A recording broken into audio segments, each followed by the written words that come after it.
Persis seperti tahun 65. Tahun 65 Bapak Ibu yang terkenal Gestapo gitu.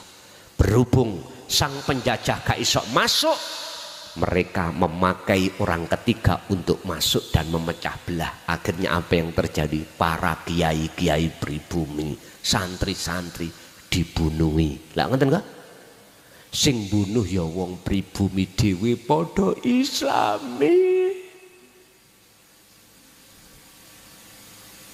Sampeyan lihat. Apakah sejarah ini akan terulang lagi untuk tahun depan? Wallahu a'lam. Tergantung kebijakan pemerintah bagaimana. Sampai harus berpikir, mengapa yang dimenangkan Allah Prabowo? Ada maksud apa Allah? Jawabannya nanti tunggu hari mainnya, tanggal mainnya. Pertanyaan aku begini, apakah tahun 65 akan terulang kembali di tahun berikutnya ini?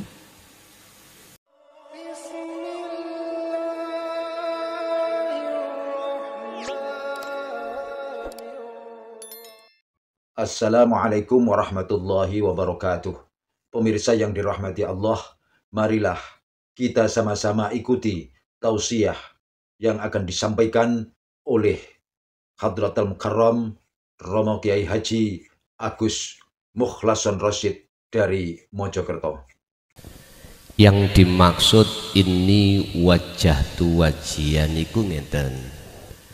Ketika hati jenengan muncul pangrasa pangiman yen sing agawe iku urip yaiku wujude Allah dalam diri dan di luar diri jenengan, berarti ya niku ini wajah tuwaj. Ya contoh kula ngerokok niki kula nanti dihukumi haram rokokan, tak jarak nang aku mesisan. Haram merokok di tengah majelis ngaji niki. Sebab iki majelis ngaji, majelis yang apik kok digawe rokokan. Sebab rokok iku entute iblis.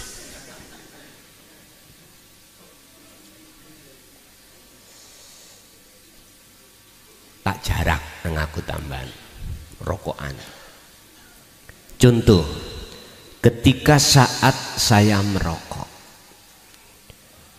hati saya, hati kita kok muncul rasa, wong Jawa iku rasa keimanan yang bisa agawe iki sedaya iku urip, yaiku subhanalladzi maha suci sopo Allah.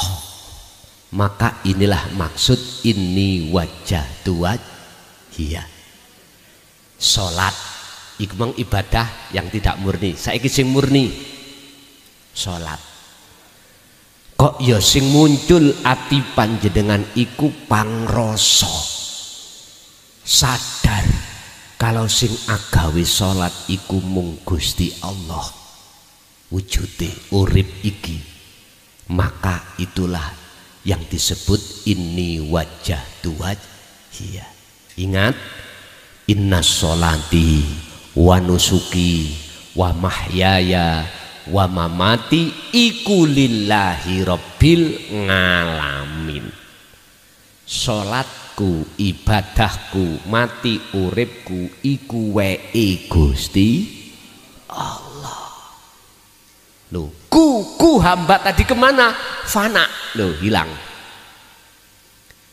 Berarti jenengan iki sudah masuk ke alam fana. Sebab inilah yang dimaksud Kanjeng Nabi, jikalau hatimu sudah ada keinginan untuk bertemu Allah dan kau melakukan dzikirnya tersebut wal yaumal akhirah, maka kau akan bisa masuk ke alam di dunia, artinya ning dunya iki Pak alam akhirat sudah nyoto. Beda dengan syariat, alam akhirat itu besok. Kalau sudah yaumil qiyamah terjadi, yaumi yub'ats, yaumil qiyamah itu hari penghancuran seluruh isi langit dan bumi. Yaumi yub'ats, hari kebangkitan, dibangkitkan manusia dari perut bumi, ya toh. Lalu ada yaumil hisab, perhitungan. Habis itu setiap diri manusia disuruh nguwot sirotol, barulah ketemu alam akhirat. Lapo amen ngenteni ngelakoni ngunu ngenteni sesuk. Kiamat dhisik, ilang ngono rumangsa kita sebagai makhluk yang wujud, sebagai makhluk yang punya ini punya itu, ilang ngono. Setelah hilang matilah jenengan. Akhirnya muncul yaumil yub'ats, hari kebangkitan. Apa? Bangkite ati sangka dene tenggelamane roh iki, ditenggelamkan nafsu niki, Pak. Bangkit. Idfin, mendemo sira wujudaka ing wujud ira fil ardil humuli, ing dalem bumi kefanaan. Ya niki akhirnya bangkit, dihisab mboten. Apane sing dihisab jenengan? Wis gak ngaku-ngaku, wis gak ngaku-ngaku sing duwe iki iku, jenengan sudah gak ada. Rumangsa isok salat, rumangsa isok zakat, poso, haji, maca Quran, ilang. Apane sing dihisab? Akhirnya ya niku fa'budu hadza siratum mustaqim.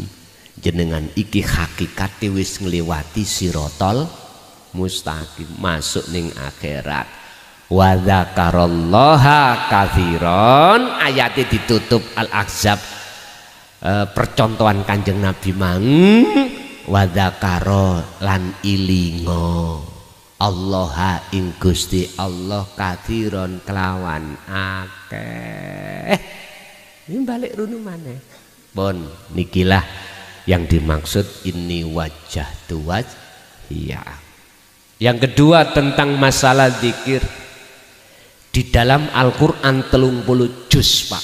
Zikir niku wonten petang tahapan. 1, la ilaha illallah. Syariati. Afdalu dzikri fa'lam annahu la ilaha illallah. Allah dulu. Syariat. Loro thariqah la ilaha illahuwa, ngebabno sifat. Sifate wujude Allah iku piye? Wis akhirnya jenengan memahami sifat wajib 20 dibagi 4. Sifat nafsiyah, salbiyah, ma'ani dan maknawiyah. Apa nafsiyah, apa salbiyah, apa ma'ani, apa maknawiyah? Komplit. Sifat wajib Allah, sifat mokhali Allah, sifat jaisi Allah. Sifat wajib Rasul, sifat mokhali Rasul, sifat jaisi Rasul. Komplit 50 pun. Pun terus mari sifat nang dat, berarti kita harus mengenal dzikir la ilaha illa anta. Nek kalau la ilaha illa huwa disebut dzikir sirri, di hati ngucap Allah Allah Allah. Kalau di syariat disebut dzikir jahri, diucapkan di lisan. Kalau tahlilan la ilaha illallah, la ilaha illallah. Wonten ateng mriki dikire tahlilan la ilaha illallah, la ilaha illallah. Enggak ada nggih? Apa maneh dikire meneng? Tahlilan meneng. La ilaha illa anta. Ya dikira wong ngantuk. Wis kita teruskan ke hakikat yang disebut dzikir sirul asrar. Tanpa ngucap baik lisan maupun hati, meneng itulah dzikir rasa. Su'aul basirah. Rasa terus sampai terus no. Merasakan kehadiran Allah, yaitu wujudnya yang disebut hidup zat kuwi mau dalam diri jenengan dan di luar diri jenengan yang berperan. Ketika kita mau untuk mengistiqomahkan dzikir ini, maka Allah akan memindahkan jenengan ke Ainul Basirah, bertemu Allah. Akhirnya menyatakan innani anallah, dzikir yang terakhir yaitu dzikir makrifat, innani anallah. Jadi dzikire wis gak la ilaha illa huwa, la ilaha illa anta, la ilaha illallah, ndak. La ilaha illa ana, umpama ditulis tapi ning ati sampean muncul pangrasa aku Allah. Ngaten. Bukan aku makhluk, karena aku makhluk sudah fana. Pun nikilah pemahaman dzikir. Jikalau jenengan pingin komplit bahasane mulai dzikir pertama, kedua, ketiga, keempat, sifat-sifat wajib Allah niku saya terangkan ketika saat sasi Ramadan. Boleh langsung ikut di pondok paling tidak 10 hari atau 15 hari. Kalau tidak bisa ke pondok, maka melihat, mengikuti lewat di rumah saja. Karena di pondok saya juga live streaming. Ibu-ibu, bapak-bapak, khususnya mbah-mbah sing kesehatannya kurang, cukup di rumah saja. Oh, ngoten. Lah, jikalau kita menunggu Ramadan berikutnya depan ini terlalu lama, maka sudah saya rangkum sifat-sifat mang tadi satu link, tinggal saya mengirimkan datang jenengan mang 16 bab 10 bab itu bisa jenengan pelajari, gak usah menunggu sasi Ramadan. Bon. Yang nomor 3 pertanyaannya adalah wirid dan warid. Apa wirid itu? Apa warid itu? Wirid adalah sebuah wacanan, bacaan. Tergantung tujuannya kemana bacaan ini. Boleh saya katakan jenengan mengasah rasa iku wirid, zikir iku wirid. Lah, warid adalah buah dari sebuah wirid. Niki namanya warid.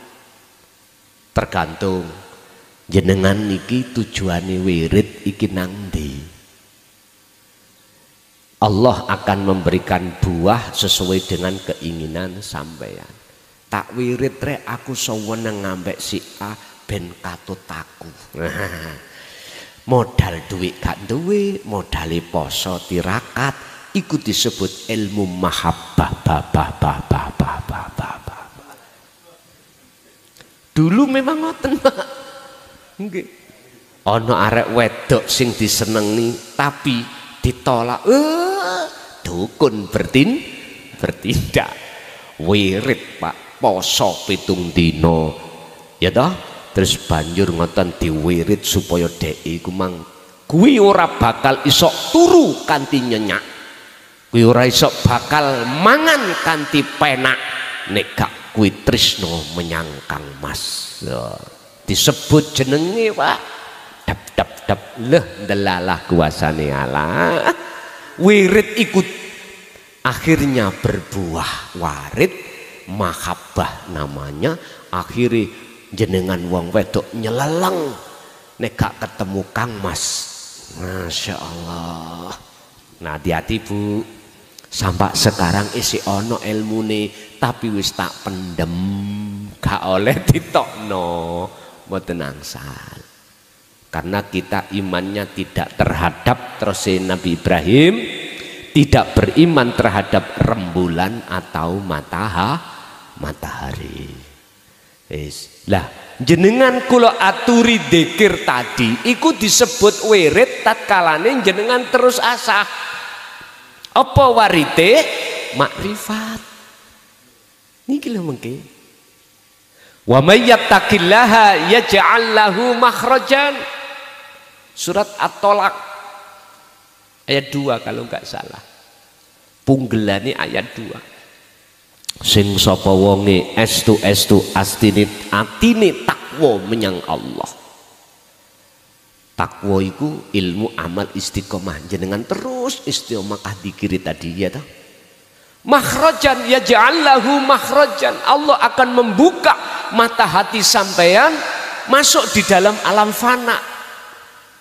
Membuka rahasia Allah kewujudannya, akhirin jenengan iki wis gak rahasia. Wujude Allah bagi hati jenengan wis gak rahasia maneh.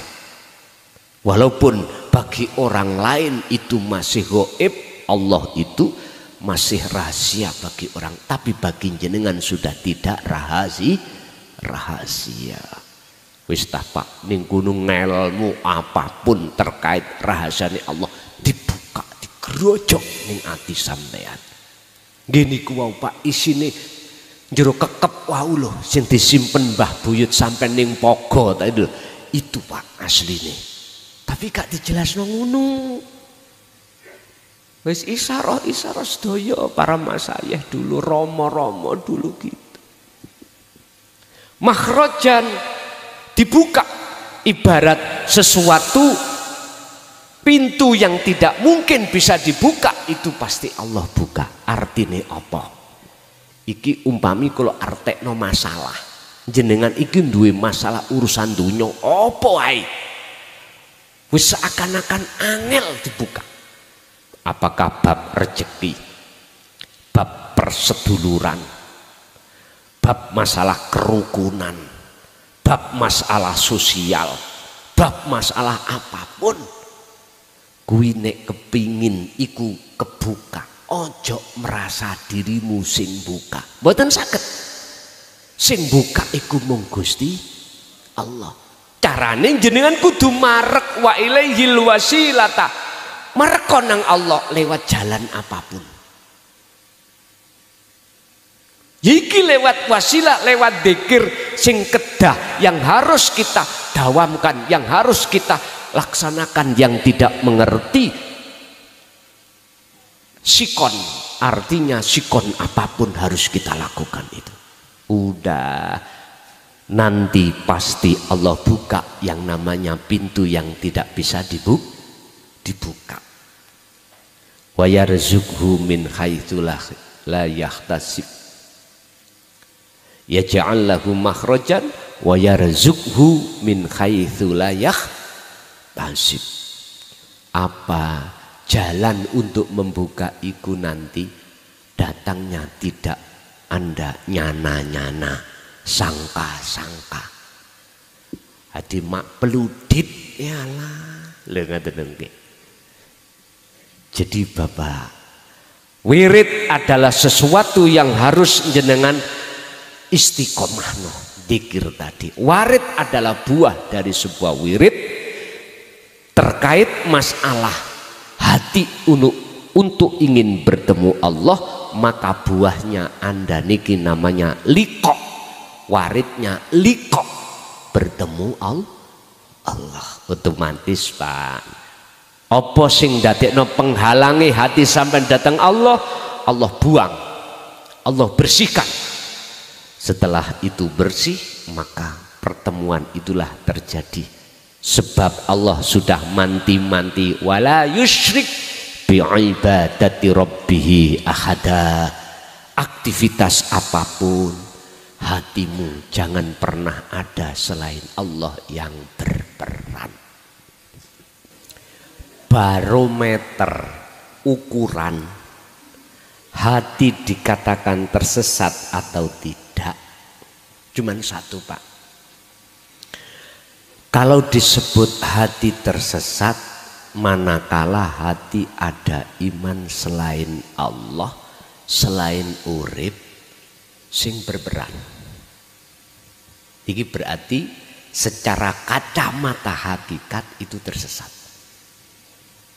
Apapun kejadian, baik kejadian itu ada hubungannya dengan kita atau orang lain. Kalau hati kita masih ada penyono, oh bahasa Indonesianya penyono, penerka atau iman, makhluk iku sing agawe iku tetondo kalau hati kita masih tersesat. Kalau tidak, artinya kalau justru uripe iku sing agawe, ini hati yang tidak tersesat. Ada sebuah makalah niki yo wis tak rungokno mlebu kuping tengen tapi metu kiwa. Jikalau kau ngaji ning YouTube gak langsung nanggone orangnya, sama halnya kau itu ngaji nanggone iblis, gurumu tak rungokkan, tak dengarkan telinga kanan, tak tokkan, tak keluarkan telinga kiri. Tapi ngeten Pak, bisa nih jenengan mengatakan itu benar kalau jenengan iki membatasi kekuasaan Allah. Padahal Gusti Allah iku kuasa memberikan petunjuk terhadap siapapun hamba yang dikehendaki walaupun lewat YouTube. Artinya apa?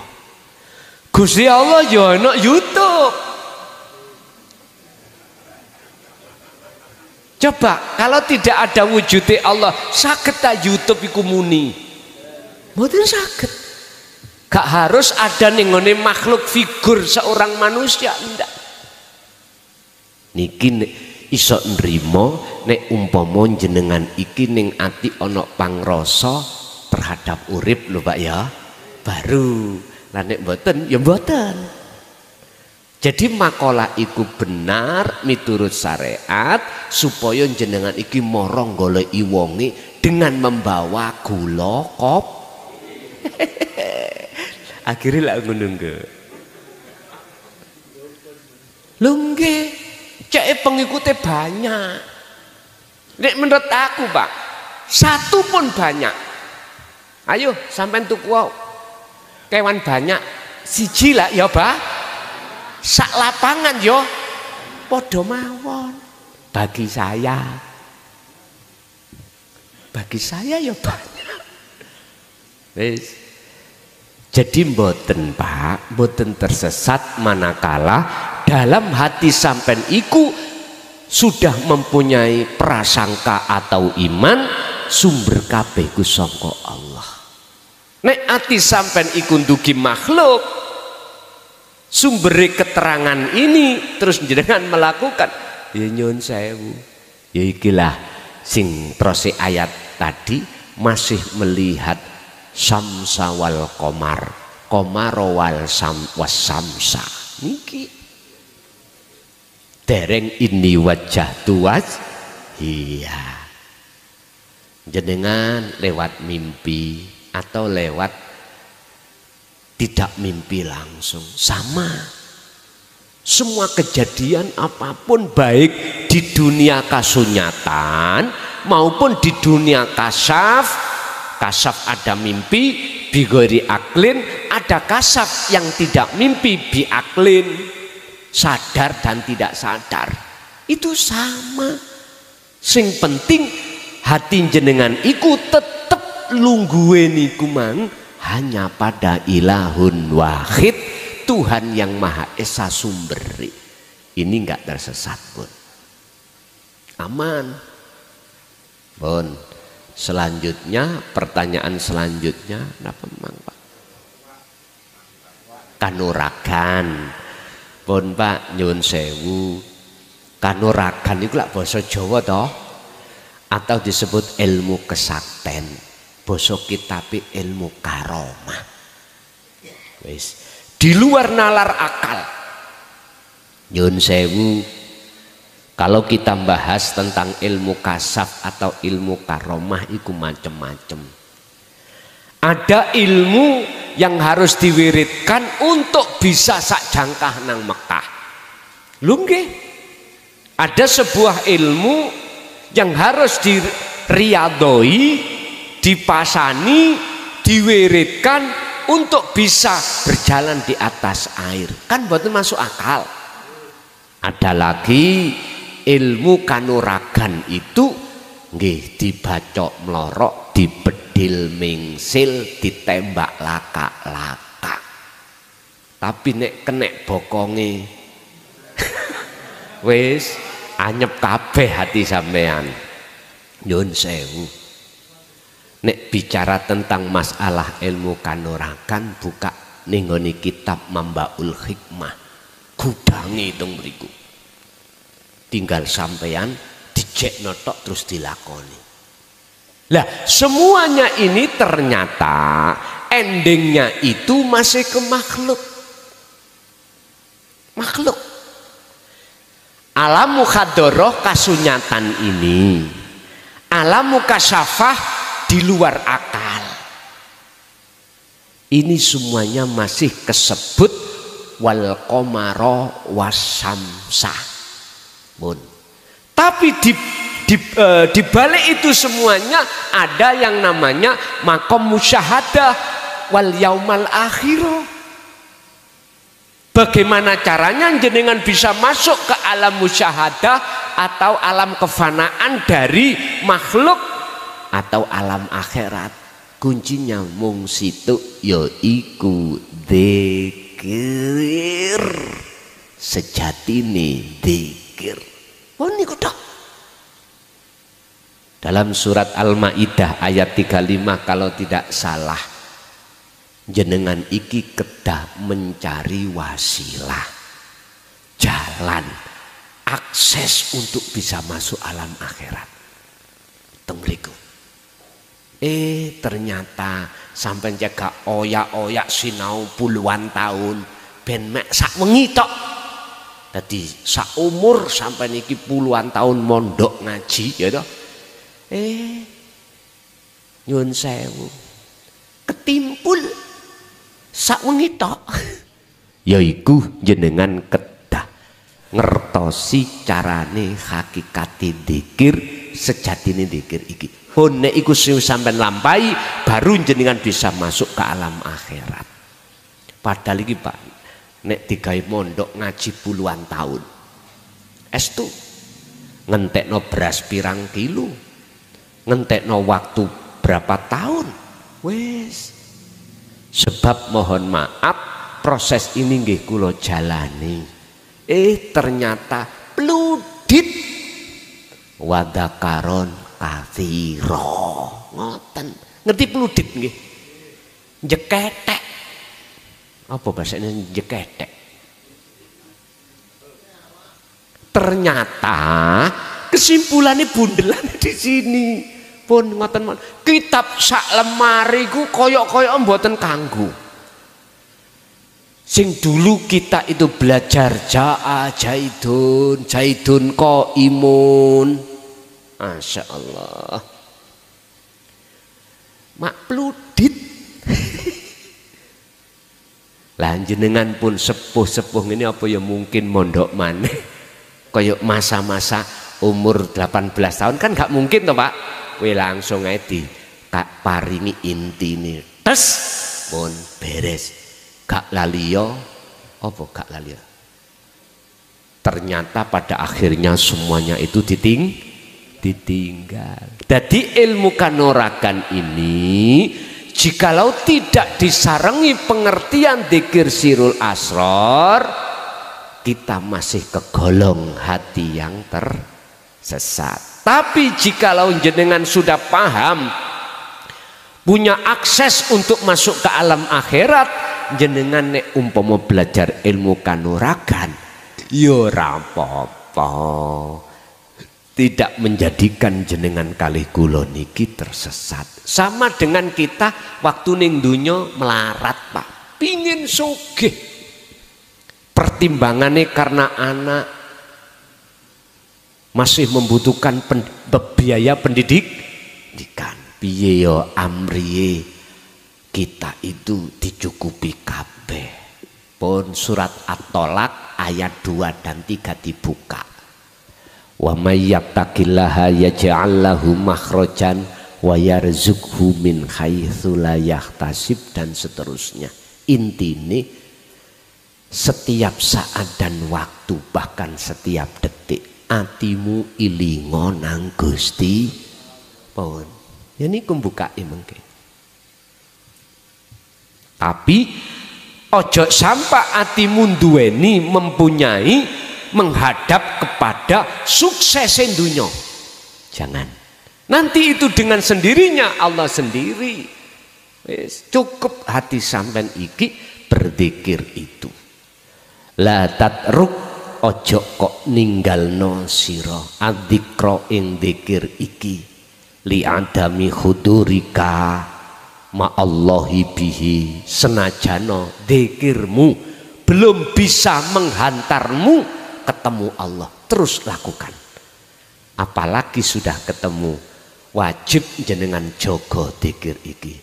Nyun sewu Pak, luwih berat menjaga kemerdekaan daripada mencari kemerdekaan. Kok iso ngeten sejarahnya. Ketika kita itu mencari kemerdekaan, mungsuh kita itu belum tahu kalau kita itu punya trik amrihnya merdeka. Estu Indonesia merdeka tahun 45. Dijajah bangsa lain berapa puluh tahun, Pak? Banyak tahun. Oleh karena Indonesia bersuku-suku atau berbangsa-bangsa bersatu, tidak terpecah belah, maka penjajah bisa kita usir dari negara kita. Minggat.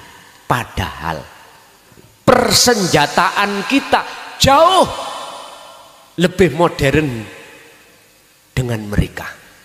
Jari wong Jawa bambu runcing melawan tembak utawa melawan senjata tapi kok menang. Heran Pak, wong sing jajah iku heran, ono apa nih yo orang pribumi Indonesia kok bisa nggak punya senjata, senjatanya minim, tur lagi udah kuno, kok bisa mengalahkan senjata sing mutakhir? Karena persatuan. Umat Islam, umat Hindu, umat Buddha, umat Nasrani masuk dalam kesatuan, bersatu, akhirnya minggat. Nyun sewu, akhirnya londo itu kok londo, akhirnya bangsa lain, maksud saya ya, yang menjajah itu mikir-mikir mau melebu, mau jajah maneh, pikir-pikir, tapi kan terjadi, tapi kalah maneh lah ngoten. Akhirnya bangsa lain itu, wah kalau gitu kuncinya sudah tahu, saya kalah karena persatuan itu. Memakai cara bagaimana orang pribumi itu tidak bisa bersatu, terpecah belah, wis macem-macem. Orang Indonesia pribumi, nyun sewu, umpama mayoritas umat Islam, berarti nggawa delegasi maca umat Islam. Panjenengan ning masjid, dia juga ke masjid. Kita umat Islam, ulamanya ceramah, melok ceramah. Ya iki Pak, sistem jikalau serigala kau ingin mendapatkan domba, kau harus berbulu domba. Wes maca sarungan, ya pinter maca Quran, pinter maca hadis, gitu, pinter ceramah, tapi isine menghasut.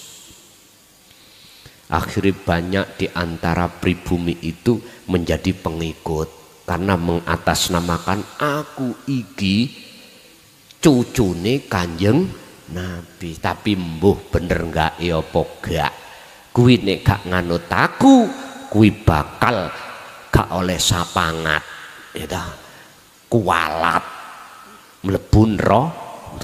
Ya Allah Pak, iki nek dilebokno ilmu tauhid jauh tersesatnya kita, sebab tidak ada yang bisa mensyafaati si A terhadap si B, nggak ada satupun yang bisa menolong mensyafaati, cuman Allah. Ngapunten, wong buyuti mengatakan nyun sewu lho ya, kullillahi syafa'atu jami'an.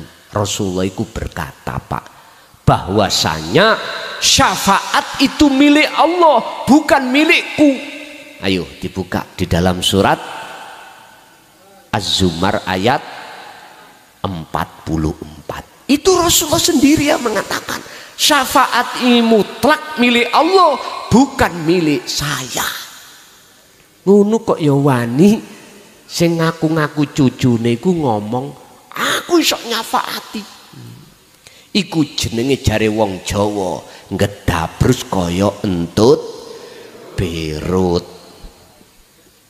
Ya wis tinggal kita pribumi percaya apa enggak, monggo.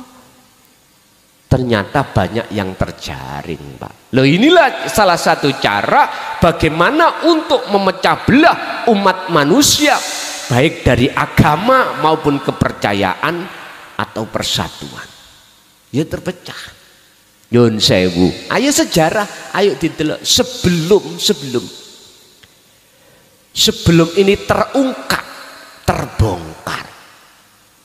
Zaman-zaman pilihan presiden kemarin mencak-mencak. Sing gak didukung dilokno sesat, sing gak didukung lho dilokno iki calon presiden gak cocok. Bahkan sudah jadi presiden aja presidennya iku goblok, istananya istana iblis, wis macam-macam.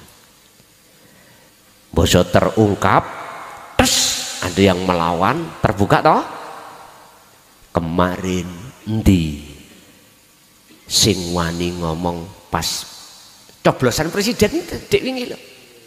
Ora wani. Mergae jare wong Jawa becik ketitik Allah ketara. Wis tinggal berikutnya nanti bagaimana. Jadi masuk di dalam politik sehingga dipecah-pecah kita umat pribumi ini. Persis seperti tahun 65.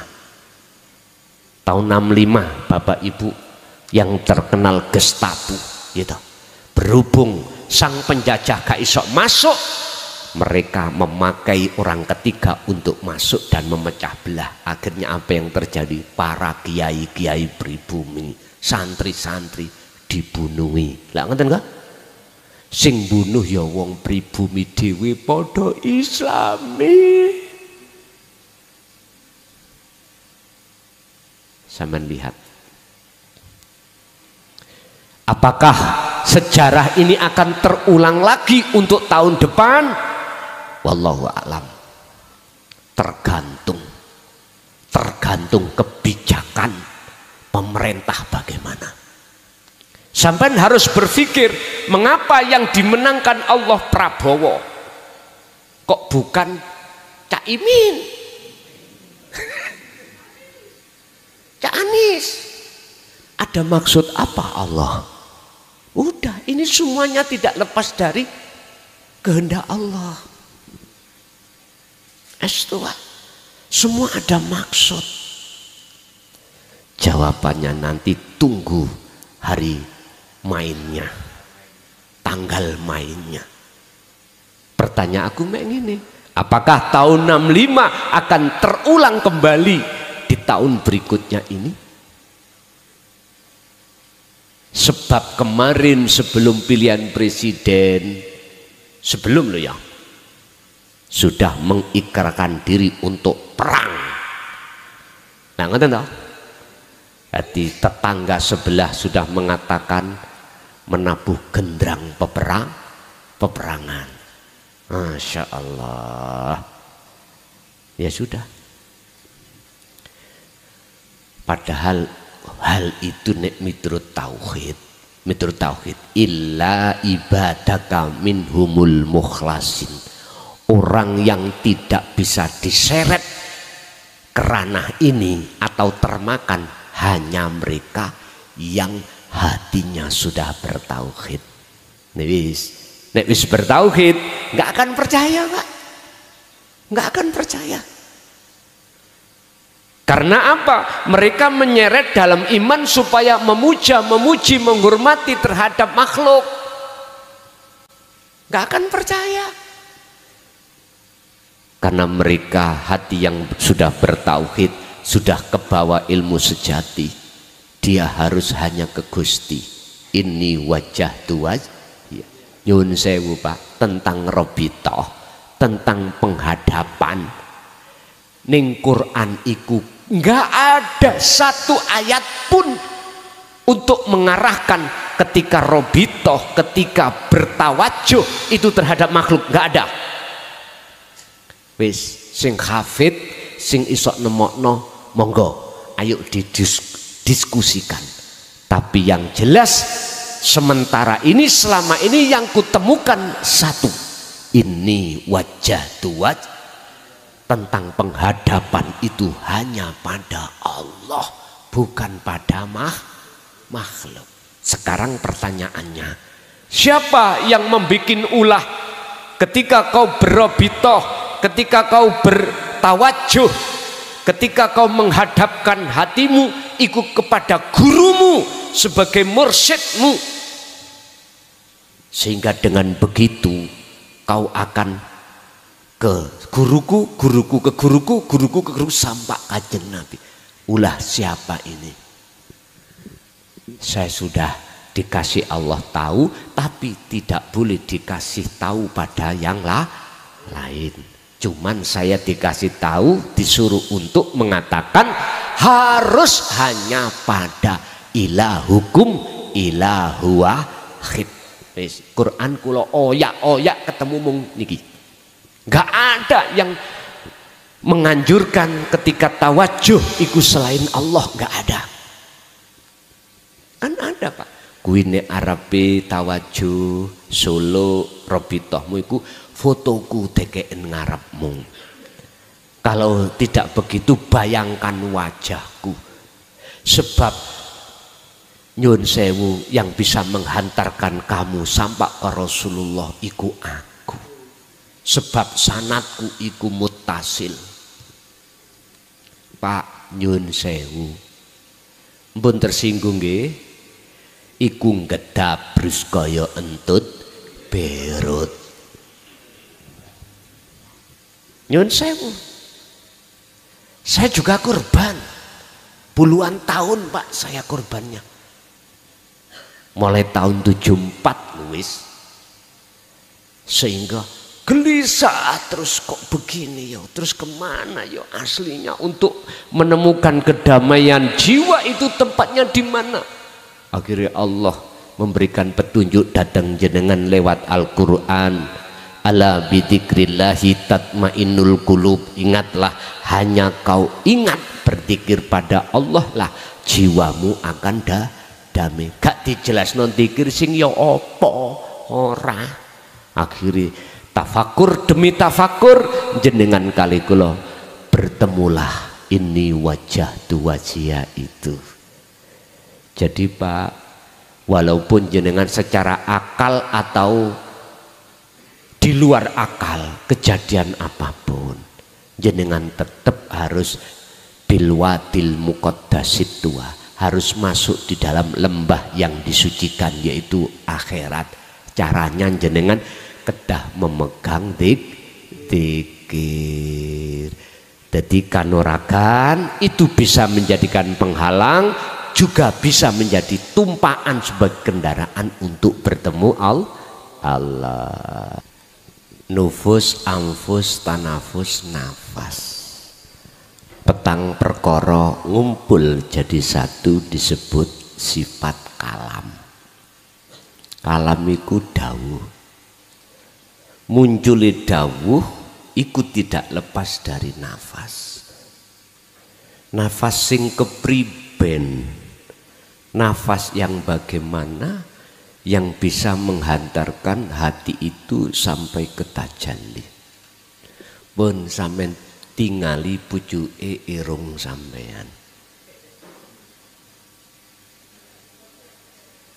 Nek wis mandeng mang pucuke irung, ning kuno ana sesuatu yang tidak bisa jenengan gambarke. Inilah yang kumaksud pendidikan kefahaman di dalam dzikir sirul asrar, yang di dalam dzikir sirul asrar ada 3 tahap: syu'aul basirah, wa ainul basirah, wa hakul basirah. Meletakkan satu titik yaitu pangroso, yaitu jenengan ujung daripada hidung itu, ya toh. Setelah mandeng teng mriku ainul basirah, jenengan akan bertemu urip kelawan jenengan iki mengke bisa mentajalikan rupane apa. Hakul basirah menyatakan yo aku iki urip. Gampang Pak nggih nek diomong, gampang. Masalah ilmu. Lah maksud kula nek wis paham praktekno. Baru walah bener moyo arek gendeng biyen. Ngoten kok akhire. Oh iya. Pak nyun sewu, kalau saya bicara ilmu pewayangan, yaiku ilmu sak temene ilmu. Iku ilmu laku. Makanya sampai tinggalilah wayang niku dapuke lakoni ana loro, tengen kalih kiwa, tengah-tengah kelir. Artine menungso iki sipate ana kelompok loro, tengen ambek kiwa. Lah sejarah ngomongno duka niki. Tengen iku ngamarta, kiwa ngastina. Negarane niki lho Pak ya. Negarane. Lah Pak Dalang iku sing golongan ngamarta mesti dincepno ning gedebok sisi tengen. Sisi kiwa yang sebelah kiri mesti golongan ngastina. Lah sebelum wayang iki dincepkan, Pak Dalang mesti ngetokno kelir. Tahu kelir nggih? Kuwedhe niku lho. Des. Gunungan yaiku isine donya. Lah nang kono kelompoke wonten loro. Nyun sewu. Jerone gunungan iku gambare napa, Pak? Kewan to. Artine asline jenengan iku duduk penduduk bumi. Jenengan kali kula niki ruhannya penduduk akhirat asli ini. Tapi apa? Mengapa kok ya dijadikan penduduk bumi? Inilah karena asbabun nuzul ayat wa idh qala lil malaikati inni ja'ilun fil ardi khalifah. Jenengan diturunkan ke bumi ini untuk menjadi pemimpin, mimpin kewan-kewan, mimpin nafsu-nafsu sing koyok ulaika kal an'am balhum adol. Jikalau kau mengikuti kewan mang, jikalau kau mengikuti nafsu di situ, maka sifatmu koyok akhirnya dincepno Pak Dalang di sisih kiwa jelep. Burine Pak Dalang iku ada seseorang namanya Cantrik. Tahu Cantrik? Pak, kalau tangklet setahun jenengan ya, sing seneng wayang. Setahun jenengan. Pernahkah Cantrik itu mengambilkan wayang yang keliru? Satu contoh, mestine metune salah satu dapuke wayang Ngamarta kok dijukukno Ngastina. Pernah mboten? Perasaanku lho Pak, mulai cilik sampai gerang daplok tidak ada cantrik yang keliru. Inilah yang dimaksud Allah dalam ayat surat Yunus ayat 6263. Cantrik iku sapa? Ikulah kekasih Allah. Kekasih Allah. Ala inna auliya Allah la khaufun alaihim walahum yahzanun. Ayat ini nek kula terjemahno, cantrik kekasih dalang iku gak pernah ngetokno wayang iku keliru. Metune bakong dijukukno dosa muka. Mboten nate, sak tahu saya lho Pak ya. Setahu saya nggak pernah. Dan dalang sing bener iku harus dalang yang mengikuti pakem. Pakem itu cerita. Tapi dalang sakniki nyun sewu disingkat-singkat. Masalahnya apa? Nek gak disingkat mboten cukup waktune, Pak. Pertama iku njane dintekno biduan-biduan mau ben waktune. Nek dulu, Pak, setahu saya nyun sewu lho ya, manjing bengi sekitar jam 7:08 wis ndalang. Sakniki napa? Ya sing metu ya biduan-biduan iku. Akhirnya dalang sakniki kebanyakan tidak pakem, disingkat-singkat. Nek gak disingkat kesubuhen Pak, gak tutuk waktune. Lah nek dulu boten sesuai pakem, wis runtut ngoten. Lah ingat, menurut saya pewayangan ilmu iku nduduhno karaktere manusia satu persatu persis kaya wayang, persis. Tapi semuanya antara golongan kanan dengan golongan kiri, kalau sudah selesai tanggapane mesti mlebu kotak. Baik laki maupun perempuan, walaupun tidak pakai baju gak tumon ono wayang meteng. Mboten tumon. Artinya apa Pak? Wa ilaina turja'un. Semua itu baik yang ada di golongan kanan ataupun golongan kiri tetap Allah masukkan di alam akhirat.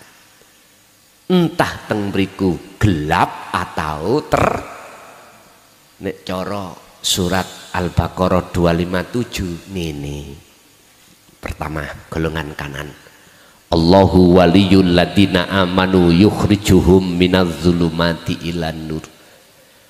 Golongan sing waktu ana donya iku mang imane mung dateng Gusti Allah, mung dateng Allah yang dijadikan sebagai penolong atau yang diimani atas segala aspek apapun, maka hatinya orang itu akan dijauhkan dari kegelapan. Maka di akhirat pun dia akan terang benderang. Tapi yang kedua, walladzina kafaru awliya'uhumut taghut yukhrijunahum minan nuri ila dzulumat. Tapi bagi golongan yang kedua, ketika di dunia imannya itu pada tauhid, tauhid itu selain Allah, makhluk dalam aspek apapun, berarti orang yang belum ngerti sejatine urip, dia sudah meninggal, maka dia akan di alam yang gelap. Pun inilah podo-podo ning alam akhirate, tapi satu terang satu gelap. Kula nggak mboten ngomong neraka surga neraka, enggak, iku lak bahasane syariat. Ya memangi arahnya ke situ. Ngoten lho. Jadi Pak, yang nafas yang bisa untuk menghantarkan hati Anda untuk bertajalli bahasa proses, ya deloken pucuke irung sampean. Itulah gabungan nufus, anfus, tanafus, nafas menjadi sifat kalam. Sehingga ketika dikatakan bertajali ketika jenengan berucap sabda larangan, artinya hati sampean iku sudah tidak merasa kalam iki muncul sangka makhluk, kalam iki muncul sangka sing urip. Mekaten. Nggih. Saya perpesan aja terhadap panjenengan yang masuk, yang belum bisa masuk nyatane Allah dohir, mumpun dipaksa ya. Kok daripada ndas ngeluh, awak senep dan lain sebagainya, jangan dipaksa. Cuman sedikit aja tak ungkap.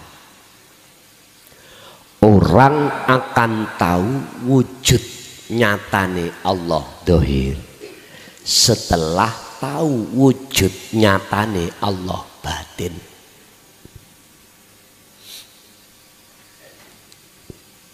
Saya ulang, orang dikatakan akan tahu wujud nyatane Allah dohir setelah orang itu tahu nyatane Allah batin.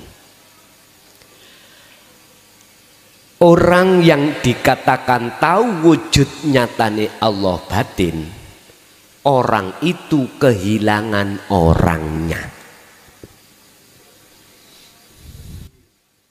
Yes. Ngeluh.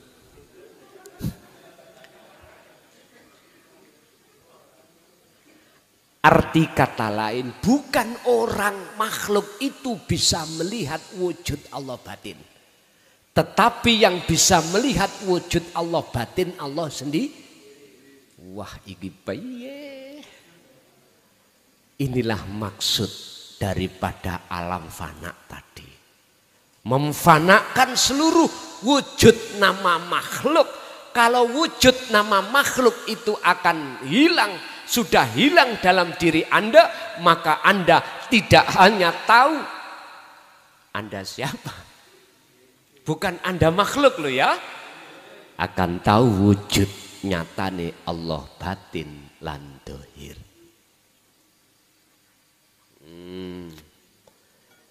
Wujude setrum batin demoken kabel iku. Mesti jenengan akali ilang, artinya lali semaput, nggih, gak iling apa-apa. Bojo anak donya brana lali, nek gak percaya jajal ning omah. Dilu ae, waktu detik-detik sampean lali segala-galanya. Yang terasa adalah nikmat. Jenengan nek kepingin tahu wujud setrum dohir, ya cahaya ini.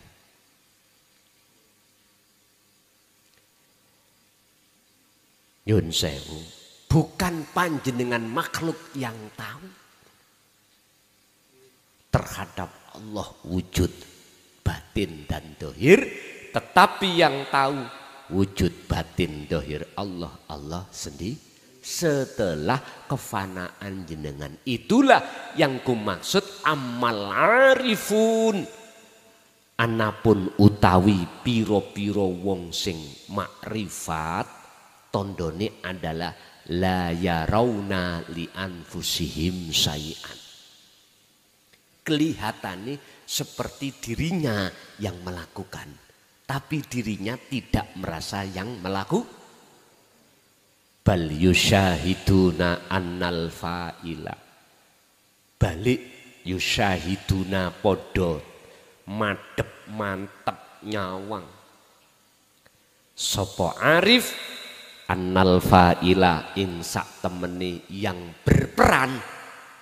Huwa utawi isim fa'il utawa fa'il iku Allah subhanahu lebih jelas. Jadi orangnya yang disebut makrifat tadi hilang karena itu makhluk. Wis, itu yang pertama. Gue niku doa nih. Oh setan.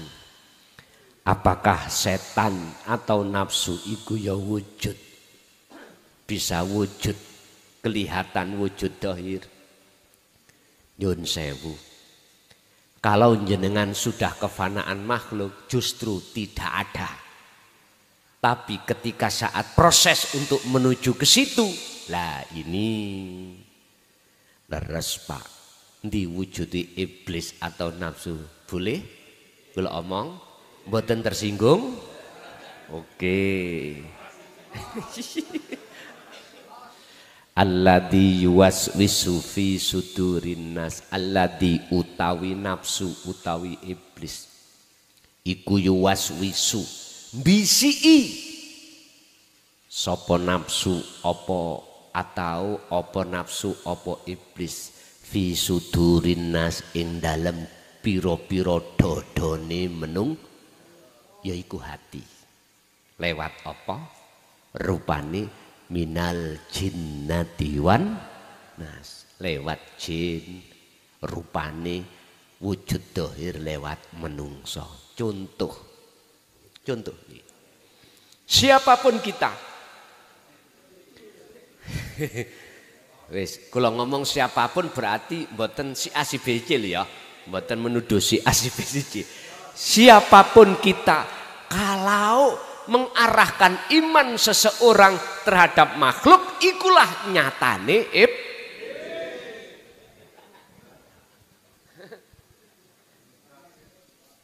contoh kula niki, contoh niki, kula mawon.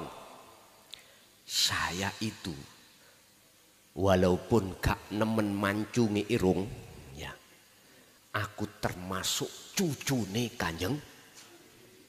Kuwi nek gak percaya nang aku gak oleh sapangat. Nek gak mulyakno aku gak oleh sapangat. Kalau tidak memuja padaku, menghormati aku, kuwi ora bakal sok dapat samangat. Ya niki Pak, wujude kula dohir iku karena mengarahkan iman sampean iku, pujaan pujian sampean datang saya. Padahal saya dengan Anda itu juga makhluk. Inilah mengapa sampai Rasulullah disuruh oleh Allah untuk mengatakan tentang masalah makhluk. Dalam surat Al-Kahfi ayat 110, kul katakan Muhammad, berupa apa yang dikatakan? Innama ana basyarum mithlukum, sesungguhnya aku, kata Kanjeng Nabi, sama dengan awakmu, makhluk manusia. Jangan kau sembah puja aku, sembahlah siapa yang kupuja, yang saya sembah itu Rasulullah. Gak pernah, gak ada di dalam Al-Quran itu Rasulullah itu memerintahkan terhadap kita sebagai umatnya untuk memuji terhadap anak turunnya. Gak ada. Gak ada. Jikalau mengatakan hadis ada, itu berarti hadis palsu. Kalau Quran ada, gak wani bantah. Karena akeh wong Indonesia apal umpama jenengan nyiptakno ayat dhewe sing artine harus menghormati memuja anak putune, mesti konangan. Karena orang pribumi Indonesia itu akeh sing apal Quran, baik wedok hafidho, baik jaler hafid. Mengapa harus ada pondok pesantren khusus ngeramut Al-Quran? Supaya umat Islam nyun sewu gak gampang iku mau ditekakno ayat-ayat palsu. Penting Pak, harus ada. Di Indonesia harus ada pondok pesantren yayasan yang hafid dan hafidah. Nggih nyun sewu, bila diizinkan insya Allah saya akan membuka cabang di Sleman, Jogja, Pondok Ponpes Miftahul Ulum Jaya Baru dengan metode kurikulum syariat sampai makrifat. Nggih. Kalau Allah menghendaki, alhamdulillah sekarang masih sudah mendapatkan tanah 5.000 meter persegi atau setengah hektar. Insya Allah untuk perkembangan nanti menunggu perkembangannya bagaimana. Kurikulum mulai dari ilmu alat, ilmu fikih, ilmu hadis, ilmu Quran harus ada di situ. Ibtidak, sanawi, aliyah, musawirin, artinya tidak cukup berhenti ilmu syariah, harus sampai ke hakikat makrifat. Ini sudah kami musyawarahkan, tinggal nanti bagaimana kelanjutannya. Begitulah. Oke. Itu di wilayah Jawa Tengah, tepatnya ada di Jogja. Ngaten. Pun muga-muga ngilmu ingkang sampun Allah berikan pada kita pada malam hari ini estu jadi ilmu yang bermanfaat, barokah terhadap kelangsungan hidup kita dan keluarga menuju datang Allah. Lahumul Fatihah.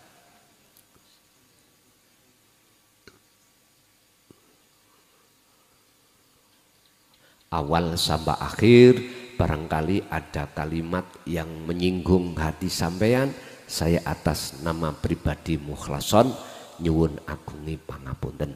Akhirul kalam, hadanallah wa iyyakum wal afwa minkum. Assalamualaikum warahmatullahi wabarakatuh. Pemirsa yang dirahmati Allah, demikian tadi tausiah dawuh-dawuh wejangan dari Romo Kiai Haji Mukhlason Rosid dari Pondok Pesantren Jaya Baru, Bangsal, Mojokerto. Semoga apa yang disampaikan kita semua bisa mengambil manfaatnya dan bisa kita melakukannya. Amin, amin, ya rabbal alamin. Demikian dari saya sebagai pengantar acara. Kurang lebihnya mohon maaf. Wassalamualaikum warahmatullahi wabarakatuh.